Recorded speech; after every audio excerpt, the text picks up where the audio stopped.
Hello and welcome to Rise of the Data Cloud. Today's episode features an interview with Scott Holden, CMO at ThoughtSpot. Scott has been CMO for more than 4 years, and previous to working at ThoughtSpot, he worked at Salesforce as Vice President of Marketing for Salesforce Platform. On this episode, Scott talks about the third generation of data analytics, why it's important and what it means for business intelligence, natural language search, the future of AI, and much more. So please enjoy this interview between Scott Holden, CMO of ThoughtSpot, and your host, Steve Ham. Well, Scott, it's good to talk to you today. I notice you're wearing your ThoughtSpot t-shirt, very stylish. And I think you mentioned something about an anniversary. Tell me about that a little bit. Yeah, hi, Steve. It's great to meet you, and thanks for having me on the show today. I am wearing my ThoughtSpot t-shirt. I'm proud to represent the brand today, especially given today is our 8th anniversary at ThoughtSpot. It's always a special time of year. It happens to coincide with my wedding anniversary, which happened a week ago, so it's easy for me to remember. And I've now been at ThoughtSpot for about 5.5 years. So it's been an awesome journey so far, and always good to commemorate it once a year.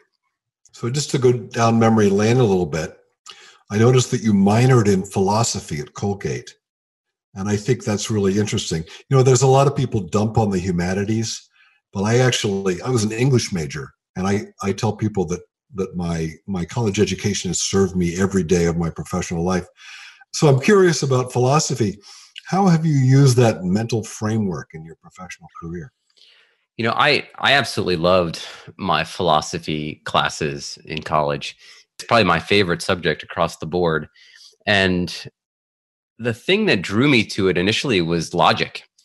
There's something about philosophy that just teaches you how to think and break down arguments, structure them. I think when you're young, you're trying to figure out the world and put it all together. And so I liked the structure and the logic behind it. I came from a long family of lawyers, and I did not go that way. But I think the thing it taught me most is that it taught me how to think, write, and communicate both with clarity and concisely. And that's something, if you think about most of the college papers I was asked to write, oftentimes they'd be, 20-page massive book reports. Whereas the philosophy papers were always intended to be short, try to convey your key points in a few pages. And if I think about how that applies to marketing, it's actually incredibly relevant. I'm not putting trial arguments together like my relatives, but I'm trying to make clear and concise arguments in the form of messaging and positioning. And even in the world of copywriting, everyone in today's world is trying to get a clear message in as small a bite-sized package as they can get.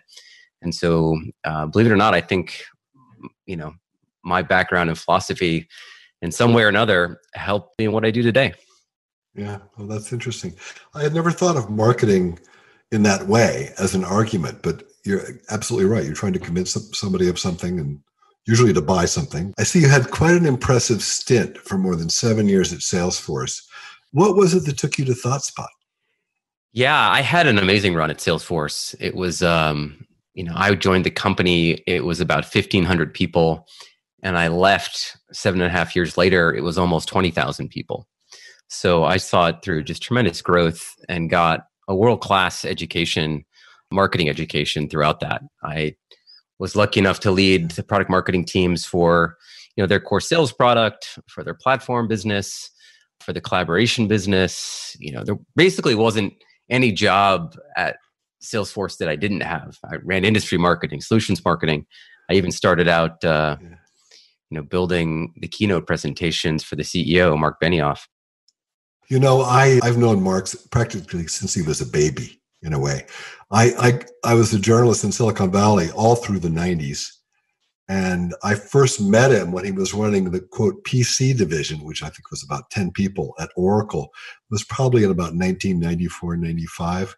And I remember my first impression of him. I went in, and most Oracle people at that time, wore suits. But I went and he was wearing cowboy boots and jeans, and I think a T-shirt, and which isn't strange these days for companies, but at that time it was kind of bizarre.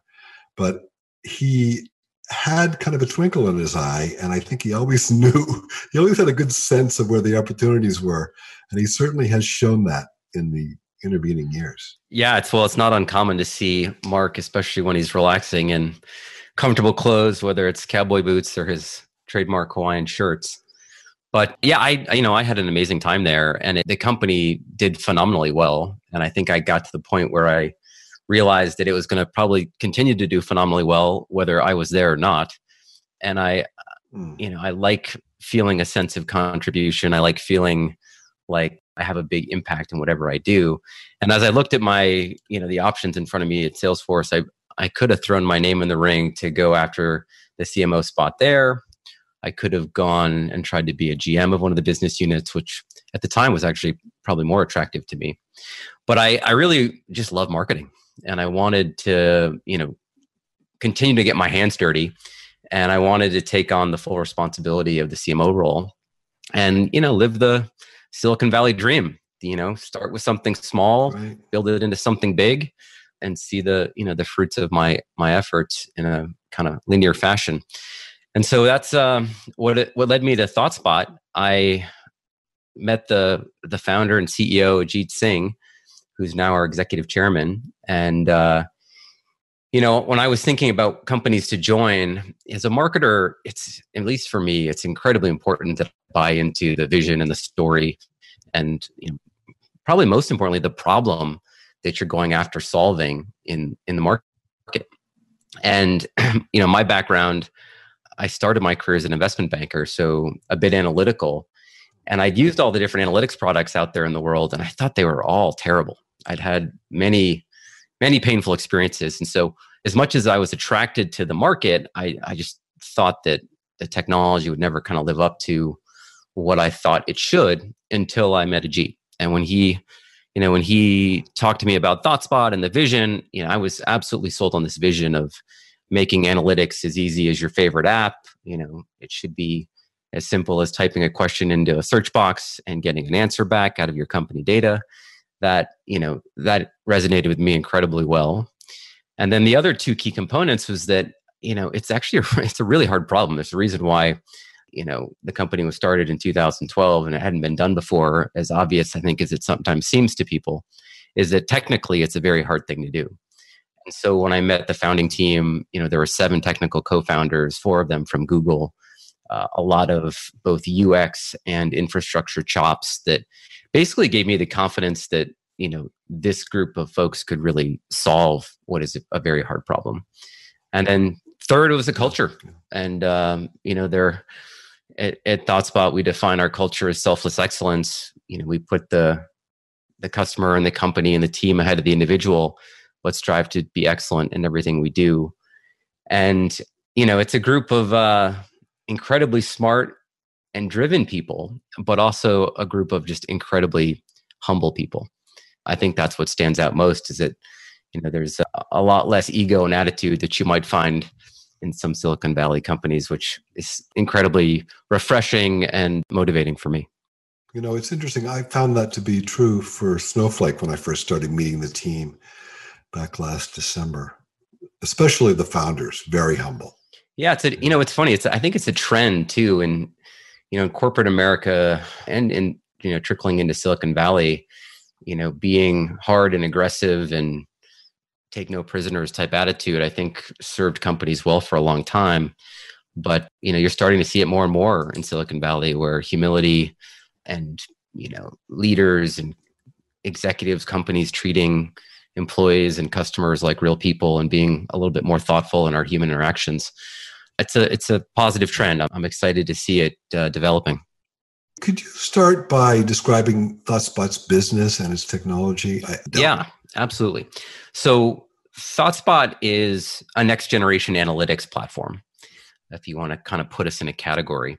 And our mission is to make the world a more fact-driven place. So we fundamentally believe that data should be more accessible, and the insights that come from that data should be easier for every business person, really every person around the world to get access to make smarter decisions and run their businesses and their lives better.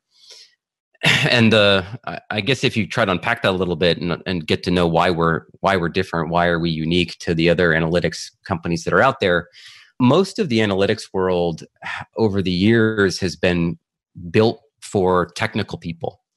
As much as folks have tried to use the self-service label, really analytics was designed for data people. The first generation of analytics was about IT teams building static reporting on pretty big monolithic systems. The second wave of analytics was around bringing visualizations to data analysts and doing it on desktops and making it more accessible for them to do it on their own. And in this third generation of analytics, we're seeing business people actually get to interact and ask questions of their data without the help of an expert. And they're able to do it with all the kind of perks and the governance and the scale of the bigger systems in the first generation. And that's being enabled by cloud and enabled through technologies like search and AI. And so, ThoughtSpot, we call ourselves a search and AI analytics product. And ultimately if you think about what that means for people who use our product, we want to make analytics as easy as your favorite app. Essentially, it's often described as, Google for numbers. We're sitting on all this company data, but it's still shocking how hard it is for people to be able to get answers and to get them quickly. We talk to a lot of C-level executives. They're like, shouldn't I just be able to, talk to Alexa or Siri or one of these, just ask a question and get an answer? I was talking to a CEO of a famous furniture company just the other day, and he said, if another person tells me that they're going to get back to me in a day or a week with an answer, I'm going to throw my chair out the window. Can't we just ask a question like Google? And so that's what we're doing for our customers. And we're working with some of the largest companies in the world today, the Walmarts of the world, Hulu, Daimler, 7-Eleven, Caterpillar. It's a who's who of some of the biggest companies trying to transform how they use data. So who is the typical user, and how do they use it kind of in a step-by-step way? Sure. So a typical user, and this is the key thing, is a business person. It's somebody like me, like you, who isn't a data analyst, who isn't incredibly technical and doesn't want to sit in a 3-day training class learning how to use a highly sophisticated product. Most of the advancements we've seen in analytics, these tools have done wonders. There's amazing visualizations you can create, but they're really hard to learn.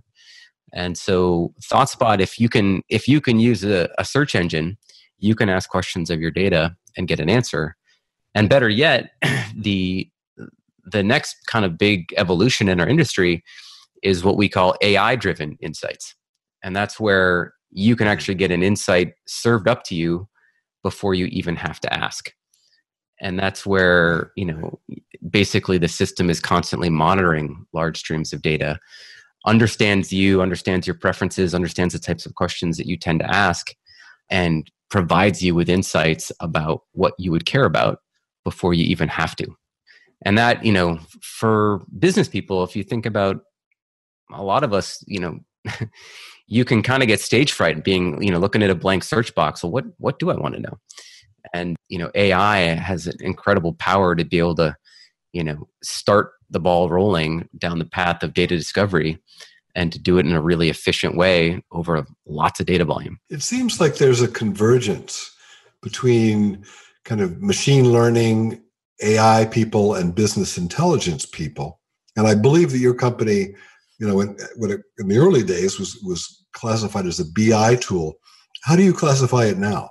And who do you compete with? I mean, recently on the podcast, we've actually talked to Data Robot, Dataiku, and Tableau, and it seems like things are kind of bleeding one into another. Yeah, they certainly are. And I'll try to unpack that and give you a sense for where we stand. So traditionally we are in the BI and analytics category. So we're an analytics product.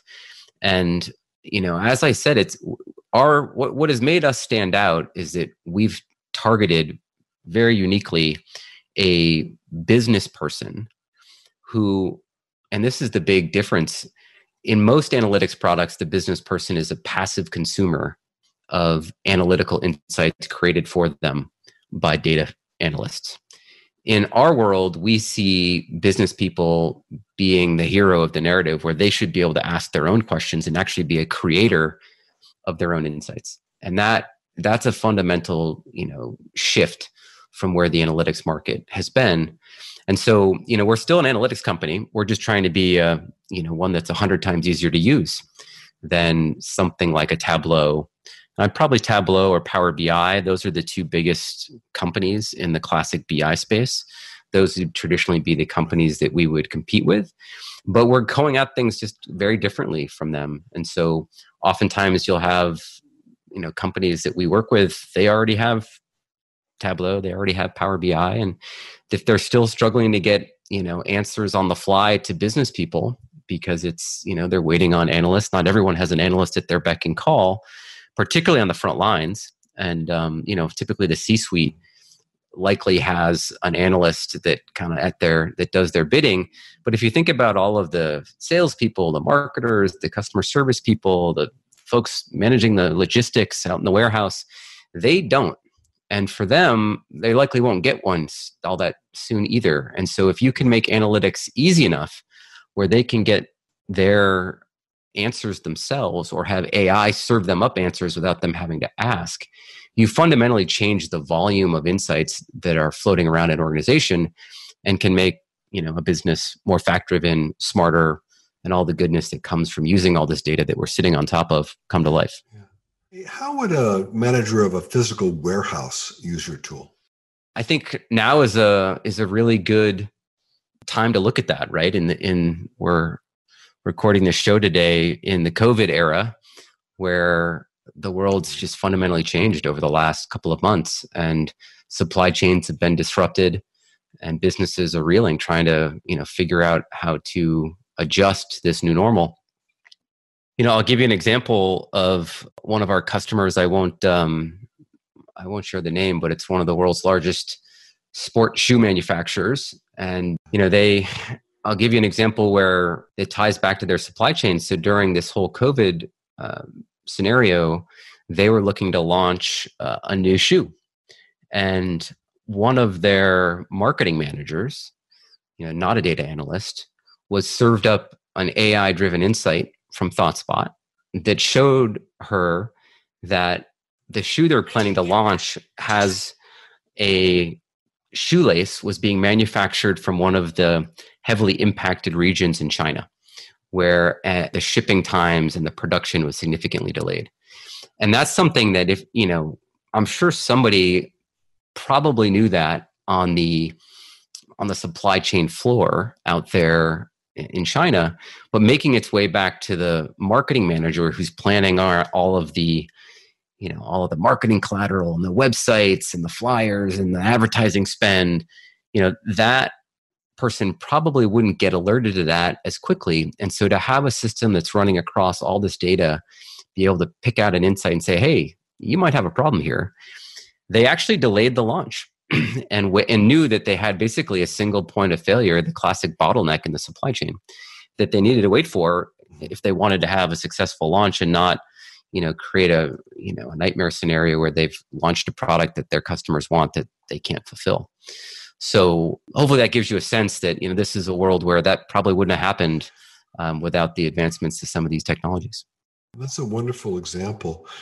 Did she put in some kind of natural language query and got this back as a result, or was she just alerted to this by the tool? So we have a technology built into the ThoughtSpot platform that's pervasive, and it's our AI engine. We call it Spot IQ for all the ThoughtSpot users out there who are familiar with it, and it's pervasive. So it's in a number of different places throughout the application, and I'll give a couple of examples to help bring it to life.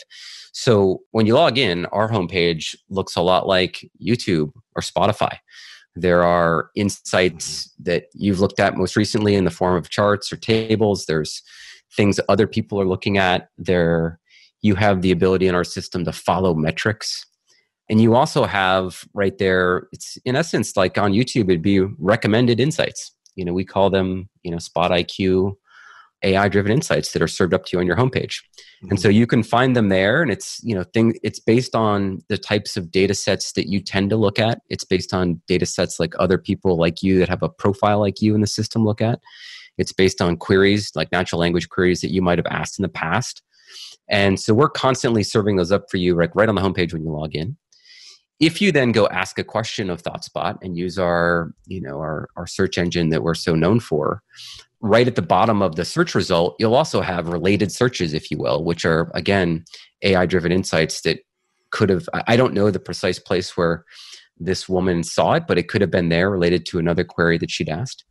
We have the ability, after you type a search, it'll create an answer. You can just pin it to a dashboard, sort of like you might pin a photo to, a Pinterest pin board. We've borrowed from the consumer world there. And on our pin boards, you have, also insights that pop up. And then finally, there's probably my favorite thing, actually, is there's a part of the application where if you're looking at a chart or you're looking at an insight anywhere, you can actually invoke Spot IQ and ask it to auto-analyze a data point or a chart, or you can actually ask it to analyze an entire data set if you want. But I particularly like to aim it at something that is specific. So it might be a trend line, it could be a particular metric, and ask it to auto-analyze that.